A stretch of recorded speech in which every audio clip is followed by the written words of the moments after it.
রাস্তার পাশে সরকারি গাছ থেকে ফল খাওয়া জায়েজ আছে কিনা? দরকারি প্রশ্ন ভাই, হাসবেন কেন?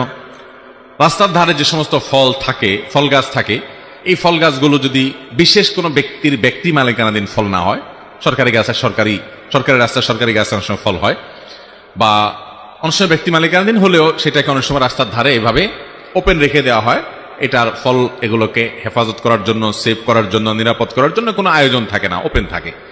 তো বিশেষ করে সরকারি জায়গায়, সরকারি রাস্তার পাশে যে ফলমূল থাকে এগুলো খাওয়া জায়েজ আছে, এগুলা চাইলে কেউ খেতে পারেন। যেহেতু এগুলোকে সংরক্ষণের কোনো ব্যবস্থা করা হয় নাই, এর মানে এটা ওপেন, এটা উন্মুক্ত আছে, এটা চাইলে কেউ খাইতে পারে।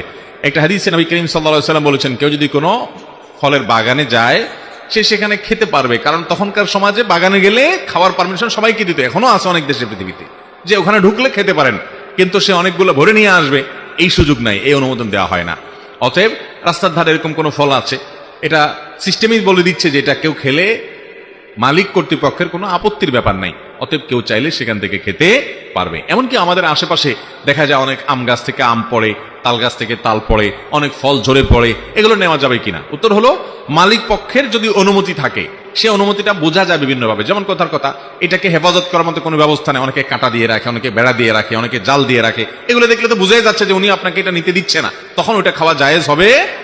কিন্তু যদি দেখেন যে না, এরকম কোনো সেফটি সিস্টেম উনি রাখেন নাই, তার মানে তিনি এটা পারমিশন দিয়ে রাখছেন, আপনি সেটা খেতে পারবেন ইনশাআল্লাহ।